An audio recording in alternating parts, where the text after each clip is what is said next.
Edward Albee has been one of the most provocative and captivating playwrights on the American theatrical scene for more than 50 years. His 31 plays are distinguished by their keen sense of irony and a cutting, dry humor that continues to surprise, baffle, and entertain audiences. At the same time, Edward Albee has changed the landscape of American drama.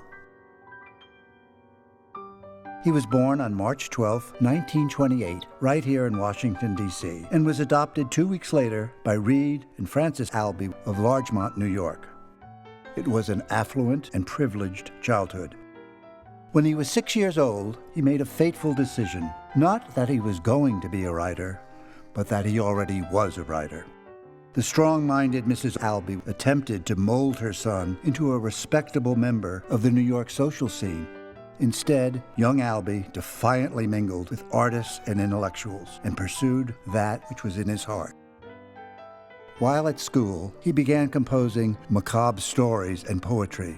Perhaps that was the reason he was invited to leave both Lawrenceville and Valley Forge military academies, an invitation he readily accepted. But it was at his prep school, Choate, where teachers understood his artistic sensibilities and encouraged him to write. After graduating in 1946, he attended Trinity College, where he discovered that for the first 2 years, students were expected to participate in required courses, a concept the 19-year-old Albee decided was not something he required. Shortly thereafter, he departed Trinity. It was a mutual decision, and moved to New York City. Greenwich Village in the late 1940s and early 50s was an unconventional and exhilarating setting, teeming with scores of writers and artists. Inspired by expressionist painters, avant-garde composers, and Beat Generation poets, Edward began to write. Estranged from his parents, he survived on a small trust fund, as well as working in a variety of rather odd jobs. He was an office boy, a record salesman, and even a Western Union messenger. But it was a fortuitous encounter with Thornton Wilder, who, after reading some of Albee's poems, suggested that he try his hand at playwriting. He did. In 1958, after a couple of less than successful attempts, he wrote The Zoo Story, the fateful encounter of a lonely drifter and an upper-middle-class editor. He passed the play on to an American friend, the composer David Diamond, living in Florence. Diamond read it and passed it to another friend living in Zurich, who translated it to German and passed it to another friend who gave it to his wife's father, who knew of a theater in West Berlin in need of a cheap play to produce in repertory with Krapp's last tape, coincidentally by one of Albee's idols, Samuel Beckett. It opened to rave reviews. 4 months later, Zoo Story opened in New York City and ran for 3 years. The string of plays that followed, including The Sandbox and American Dream, earned him a firm place in the New York theater scene, along with the title, The King of Off-Broadway. In 1962, he proved himself an unequivocal literary force with his masterpiece, Who's Afraid of Virginia Woolf, for which he received a Tony Award and a Pulitzer Prize nomination. He actually was awarded the Pulitzer, but the committee overrode the judgment of the drama jury because the play did not represent a wholesome view of American life. No drama prize was awarded that year, and 2 drama jurors resigned in protest.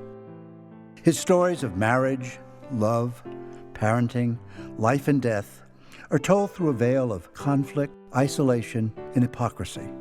Listening, Counting the Ways, Tiny Alice, and A Delicate Balance, for which he received his first Pulitzer Prize, and Seascape, earning him his second Pulitzer.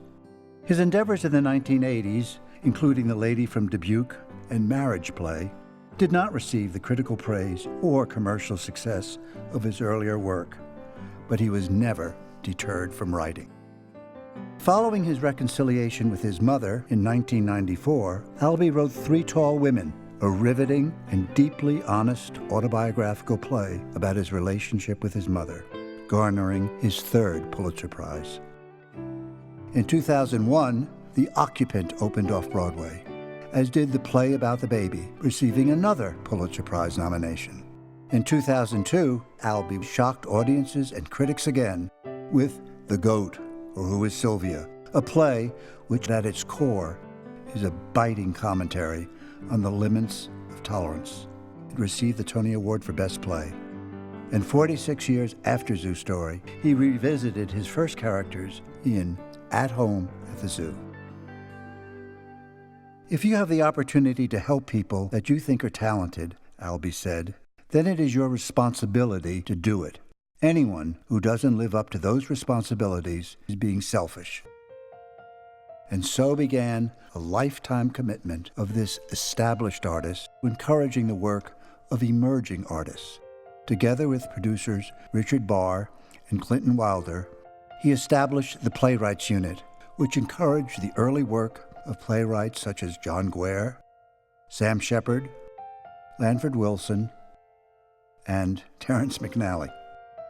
With proceeds from Who's Afraid of Virginia Woolf, he established the Edward Albee Foundation, providing writers, composers, and visual artists with much-needed time, space, and support to create. In 2005, Albee lost his life partner of 35 years, the painter, Jonathan Thomas. His grief left him unable to write, yet he refused to succumb to self-pity. With so many more stories to tell and observations to make, he got back to work. Later that year, he received a special Tony Award for Lifetime Achievement. His most recent play, Me, Myself, and I, premiered in 2007. The mastery of Albee's writing is that from his perspectives, we recognize our own fears, foibles, follies, and the extreme fragility of life. Ultimately, his conclusions help us embrace our own hopeful attempts at happiness. At the first rehearsal for Who's Afraid of Virginia Woolf, Albee was startled to walk into a room filled with people. After all, it was only a 4-character play. His producer explained, "Yes, there are 80 people sitting in this room, but they're here for only one reason. You wrote a play." And countless times since, in theaters throughout the world, artists and audiences have been impacted because Edward Albee wrote a play.